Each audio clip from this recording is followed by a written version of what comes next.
Assalamualaikum warahmatullahi wabarakatuh. Perkenalkan, kami dari kelompok 6 yang beranggotakan Fariha Nur Hayati, Suci Wulandari, dan saya sendiri Deva Resya Ramadhani akan membahas tentang profesi entrepreneur. Untuk pembahasan yang pertama akan dijelaskan oleh saya sendiri.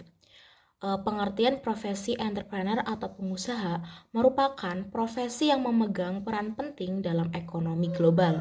Seseorang entrepreneur adalah seseorang yang merancang, mengembangkan, dan mengelola bisnis atau usaha dengan tujuan menciptakan nilai ekonomi dan memberikan solusi atas masalah tertentu di pasar. Selanjutnya ada peran entrepreneur. Peran entrepreneur yang pertama yaitu mendorong pertumbuhan ekonomi suatu negara. Yang kedua, membuka lapangan pekerjaan. Yang ketiga, membangun sumber daya manusia atau SDM yang berkualitas. Dan yang keempat, meningkatkan kesejahteraan masyarakat. Baik, materi selanjutnya, kualitas dan kemampuan yang harus dimiliki entrepreneur. Yang pertama, entrepreneur harus memiliki niat dan keyakinan, yaitu kesadaran untuk menjalankan tugas dengan penuh tanggung jawab dan upaya untuk menyelesaikannya dengan percaya diri bahwa ia mampu. Yang kedua, menjadi sadar akan kemampuan diri, berorientasi pada peluang yang ada, mempelajari proses menuju sukses yang dapat dijadikan bahan kajian. Yang ketiga, memiliki keinginan untuk belajar. Dalam konteks ini, harus bisa memahami kebutuhan konsumen dan layanan yang ditawarkan, serta mengikuti perkembangan pasar dalam menciptakan produk baru. Yang terakhir, menunjukkan komitmen melalui tahapan dan evaluasi untuk merumuskan strategi baru, mengendalikan kebijakan strategi, dan melakukan analisis kesesuaian secara berkala untuk meningkatkan efektivitas dan meminimalisir resiko. Paradigma entrepreneur. Paradigma adalah visi kita terhadap realita. Jadi di sini mengenal diri sendiri itu sangat penting agar mindset atau pola pikir kita dapat membangun sikap mental entrepreneur. Selanjutnya ada sistem nilai. Ada 3 nilai yang perlu kita ketahui. Yang pertama, nilai yang berorientasi kemajuan atau teknologi atau berwawasan modern. Yang kedua, nilai yang berorientasi materi atau non-materi meskipun tidak menolak uang. Yang ketiga, orientasi mutu, high or low touch. Orientasi kemajuan dapat berupa teknologi tinggi, high teknologi, dan sentuhan tinggi, high touch. Sikap entrepreneur dalam business wisdom. Yang pertama ada high achiever atau dedikasi tinggi, komitmen, ambisius, dan kecintaan. Entrepreneur rata-rata memiliki kemauan yang keras dan keinginan untuk mencapai sesuatu yang tinggi. Yang kedua, risk taker atau orang yang berani mengambil resiko dalam kehidupan ini. Opportunity analyzer atau orang yang selalu berhasil menganalisis setiap kesempatan yang ada. Selanjutnya ada problem solver. Jadi kemampuan memecahkan masalah ini sangat diperlukan oleh seorang entrepreneur. Lalu ada emotional attachment, yakni ikatan batin antara seorang entrepreneur sukses dengan apa yang dia lakukan. Self confident. Hampir semua entrepreneur mempunyai kepercayaan diri dan bisa menganalisis bahwa mereka mampu.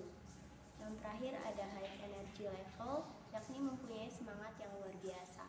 Dalam sebuah bisnis yang baru mulai akan selalu ada kesulitan, tapi bagaimana energi yang kita punya bisa menimbulkan motivasi dan semangat bagi entrepreneur. Saya akan melanjutkan materi tentang tantangan dan peluang profesi entrepreneur. Tantangan bagi profesi entrepreneur yang pertama adalah resiko finansial. Nah, tantangan resiko finansial ini meliputi bagaimana kondisi modal awal dari seseorang untuk memulai suatu bisnis. Nah, modal awal ini meliputi misalkan untuk pembelian barang, peralatan, dan biaya operasional lain, serta gaji karyawan yang harus dia keluarkan. Selain itu, selain modal, pengusaha atau entrepreneur juga harus menghadapi kemungkinan kerugian. Jadi seorang pengusaha itu biasanya di awal merintis usahanya dia akan harus mengeluarkan modal banyak. Nah, itu tuh Nah, hal tersebut itu tidak ada jaminan adanya keuntungan. Justru tantangannya adalah bisa jadi dia rugi di awal kayak gitu.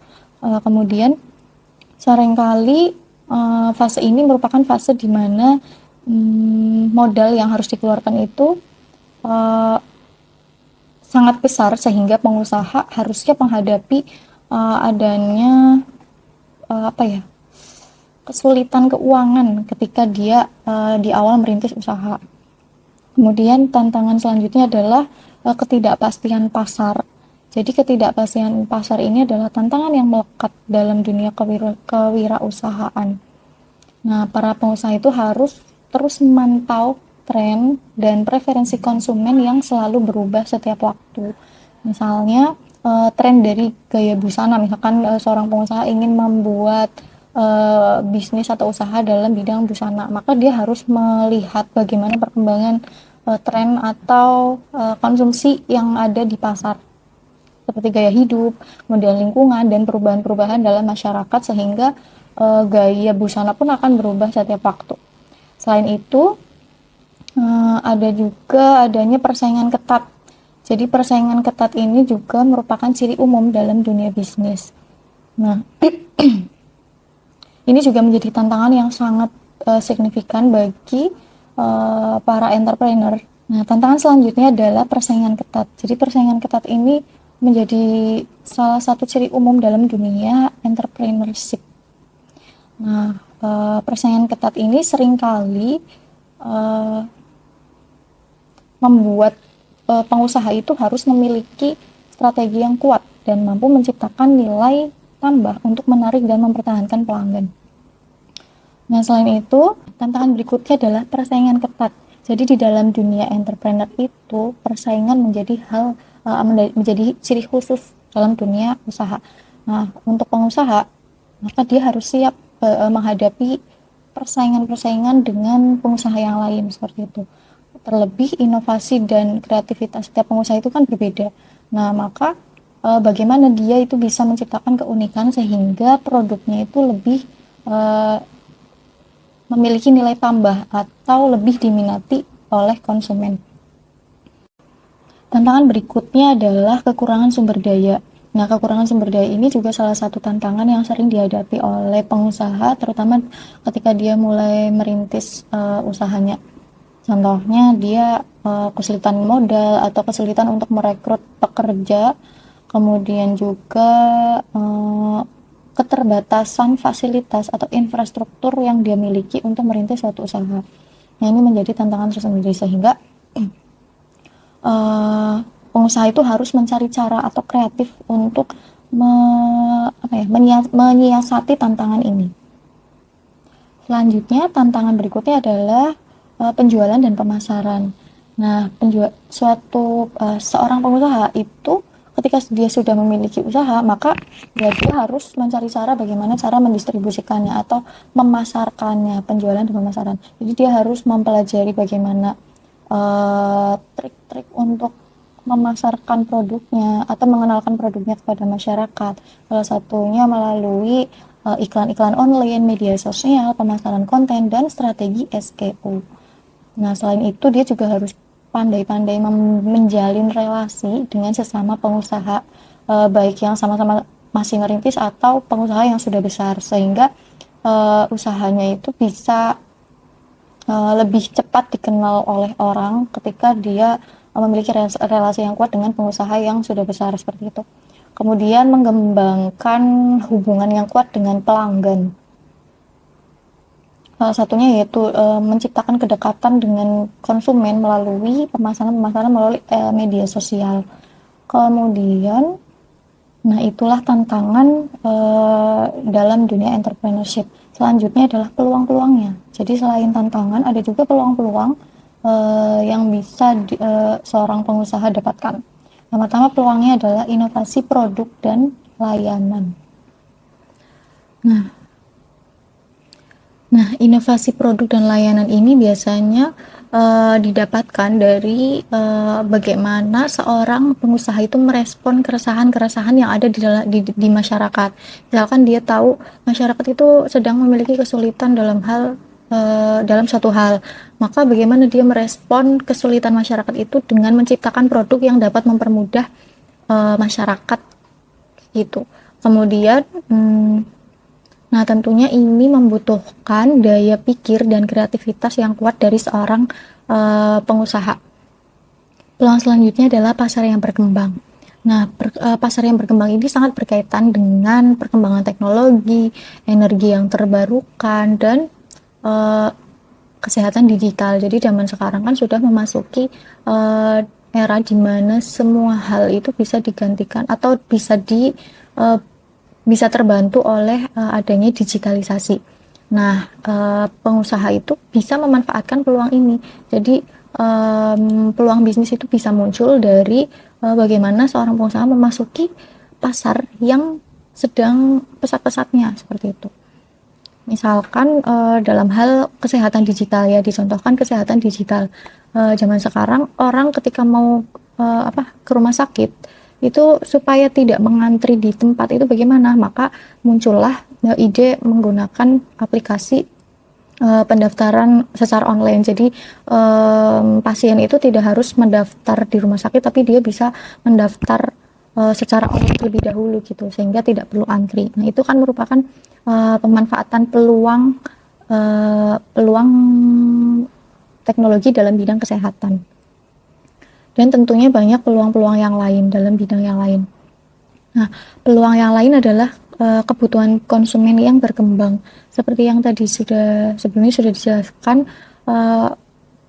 manusia itu selalu berubah kebutuhannya, kemudian kebiasaannya juga berubah. Maka bagaimana pengusaha itu bisa merespon perubahan-perubahan tersebut dan dia bisa menciptakan suatu produk atau mengembangkan suatu produk berdasarkan perubahan-perubahan yang terjadi di masyarakat.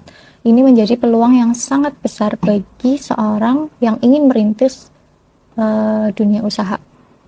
Selanjutnya adalah kolaborasi dan kemitraan.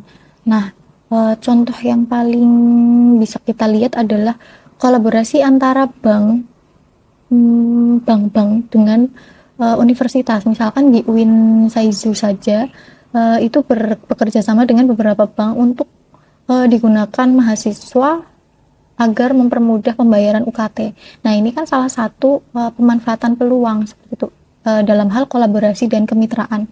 Jadi universitas juga diuntungkan dengan adanya kolaborasi dengan bank tersebut, dan lembaga bank tersebut juga diuntungkan karena banyak yang menggunakan lembaganya seperti itu. Selain itu ada peluang yang selanjutnya adalah penggunaan teknologi. Nah, penggunaan teknologi baru atau tren digital itu mengubah cara bisnis dijalankan. Misalkan ada sekarang banyak sekali e-commerce, kecerdasan buatan atau Internet of Things. Jadi e-commerce itu contohnya kita membeli sesuatu juga tidak harus datang ke tempat langsung atau ke tokonya langsung. Tapi kita cukup klik-klik di HP, kita sudah bisa membeli sesuatu, kita sudah bisa mendapatkan sesuatu tanpa pergi kemana-mana. Nah, itu kan termasuk pemanfaatan peluang yang sangat bagus. Kemudian ada juga kecerdasan buatan. Akhir-akhir ini ya mahasiswa juga sudah mengenal banyak sekali kecerdasan buatan untuk membantu. Sebenarnya untuk membantu saja ya, untuk membantu mencari referensi atau mencari tulisan-tulisan atau materi melalui misalkan ChatGPT. Kemudian ada Perplexity, dan itu sangat membantu sebenarnya asal digunakan dengan sebagaimana mestinya dan tidak berlebihan. Kemudian apa lagi? Nah, ini merupakan peluang-peluang dalam bidang teknologi. Sebenarnya juga tadi sudah dicontohkan teknologi dalam bidang kesehatan. Nah, mungkin nanti bisa pengusaha-pengusaha yang baru itu menciptakan teknologi lain yang lebih memiliki nilai lebih itu daripada yang sudah ada sekarang. Peluang teknologi itu adalah peluang yang tidak akan berhenti kalau menurut saya ya. Jadi selalu akan ada perkembangan disesuaikan dengan perubahan manusia juga dalam kehidupan sehari-harinya. Selanjutnya peluang selanjutnya adalah pertumbuhan global. Nah, pertumbuhan global ini terwujud dari adanya uh, Nah, pertumbuhan global ini merupakan peluang yang terjadi atau yang muncul akibat dari terbukanya akses ke konsumen di berbagai negara. Jadi penjual misalkan pengusaha di Indonesia itu peluangnya ya bisa menjual ke negara lain gitu, tidak hanya di negara Indonesia saja. Bahkan ketika dia sudah bisa menembus pasar global dengan akses konsumen ke berbagai negara, maka potensi peluang yang dapat dieksplorasi itu lebih banyak, lebih luas seperti itu. Nah, maka ketika seorang pengusaha sudah melangkah ke pasar internasional, maka bisnisnya dia itu sudah mencapai pangsa pasar yang lebih besar dan mengurangi resiko kecenderungan pada pasar domestik. Walaupun di sisi lain ini bisa juga menyebabkan dampak yang tidak baik bagi konsumen dalam negeri ya, karena bisa bergantung terhadap produk-produk luar negeri. Peluang yang selanjutnya adalah pendidikan dan pelatihan. Nah, dengan adanya peluang-peluang yang tadi sudah disebutkan, terutama dalam bidang teknologi, itu kan tentunya akan membutuhkan yang namanya pendidikan dan pelatihan dalam bidang misalkan digital marketing, atau pelatihan bagaimana menjadi programmer, menciptakan aplikasi-aplikasi yang baru seperti itu ya.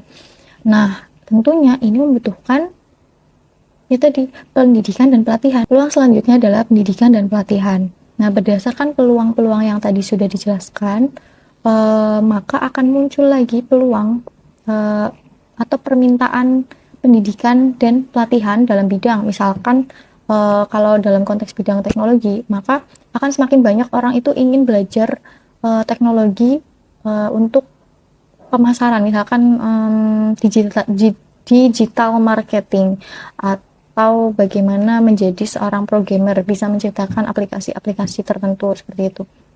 Nah, ini tentu menjadi peluang yang bagus dalam bidang pendidikan dan pelatihan. Nah, peningkatan permintaan pendidikan dan pelatihan dalam bidang teknologi ini itu bisa baik untuk peningkatan karir dan peningkatan profesionalitas dari seorang pengusaha. Nah, pengusaha ini bisa merespon terhadap permintaan-permintaan yang ada dalam masyarakat ini. Misalkan dia bisa menawarkan program-program pendidikan yang relevan dengan permintaan pasar dan berfokus pada pengembangan keterampilan tertentu. Yang bisa kita lihat itu sekarang itu kan banyak banget bootcamp atau webinar. Itu kan salah satu contoh dari peluang pemanfaatan.